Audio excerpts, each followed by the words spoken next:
کالے جرکان کے علاج کے لیے دوائیں بتائیں اور ثواب دارین حاصل کریں۔ شکریہ۔ اگر آپ کو کالا جرکان ہے، جرکان اسود اس کا طبی نام ہے، اور ہیپاٹائٹس یہ بھی اس کو بولا جاتا ہے، ہیپاٹائٹس سی، کالا جرکان اگر آپ کو ہو چکا ہے تو آپ بڑی ہی آسانی سے اس کا علاج ابتدائی طبی امداد کے طور پر، فرسٹ ایڈ کے طور پر کر سکتے ہیں۔ اور وہ کیسے؟ سب سے پہلے آپ نے اپنی قبض کا علاج کرنا ہے۔ اگر تو قبض ہے تو قبض کو رفع کرنا نہایت ضروری ہے۔ اور ہیپاٹائٹس کے تمام مریض متوجہ ہوں، اگر آپ لاکھوں روپے کی میڈیسن لے رہے ہیں لیکن آپ کو فائدہ نہیں ہو رہا، اس وجہ سے نہیں فائدہ ہو رہا ہوتا کہ آپ کو قبض ہے۔ قبض کو رفع کرنا ضروری ہے۔ تو ہیپاٹائٹس کے مریض کے لیے قبض کی کون سی چیز مفید ثابت ہو سکتی ہے قبض رفع کرنے کے لیے؟ ویسے تو بے شمار نباتات ہیں جو قبض کو رفع کرتی ہیں، لیکن خاص الخاص ہیپاٹائٹس کے مریض، کالے جرکان کے مریض کے لیے قبض کا علاج کون سی چیز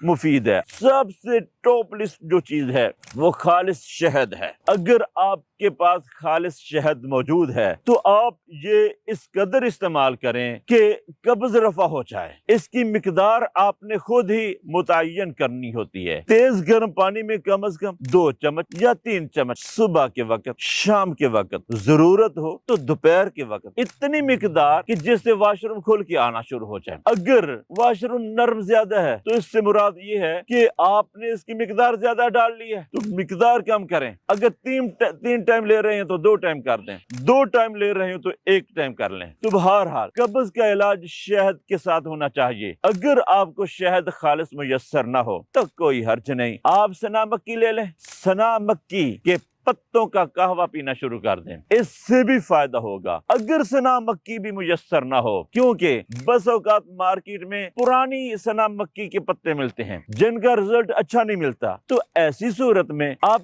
کیسٹر آئل، روغن ارنڈ یہ لے لیں، اس کا پیٹ پر مساج کریں، اس سے فائدہ ہوگا۔ مریض کو پلا دیا جائے تو اس سے بھی فائدہ ہوگا۔ فرسٹ آف آل، جرکان کے مریض کو چاہیے سب سے پہلے آپ اپنے قبض کا حل کریں، اور جب آپ نے اپنی قبض کا حل کر لیا تو اس کے ساتھ ایک یہ والا نسخہ ضرور استعمال کریں۔ ہلدی، ملٹھی، سونف، زندہ باد، یہ 3 چیزیں ایسی ہیں وہ برابر وزن پیس کے رکھ لیں، اور ٹی سپون کی مقدار میں صبح، دوپہر، شام 3 مرتبہ استعمال کریں، اور پھر بے فکر ہو جائیے۔ یاد رکھیے، تمام کھٹی چیزوں سے پرہیز کریں، تمام بادی چیزوں سے پرہیز کریں، ہر وہ چیز جس کے اندر ایسڈ موجود ہے اس سے پرہیز کریں۔ دودھ، دہی، لسی، چائے، چاول، بیکری کی چیزیں، فاسٹ فوڈ، کولڈ ڈرنک، ان ساری چیزوں کو پیچھے کر دیں، اور جو بہترین چیز ہے غذا میں وہ دیسی گھی ہے۔ اگر آپ کو میسر ہو تو یہ ضرور استعمال کیجئے۔ اور باقی غذا کون سی ہونی چاہیے؟ کدو، پیٹھا کدو، ٹینڈیاں، ٹینڈے، بھنڈی توری، دیسی توری، ادرک، ہلدی، کالی مرچ، دیسی گھی شامل کر کے یہ سبزیاں استعمال کریں، تو انشاءاللہ الرحمن چند ہی دنوں میں آپ کو بہت ہی اچھا رزلٹ ملنا شروع ہو جائے گا۔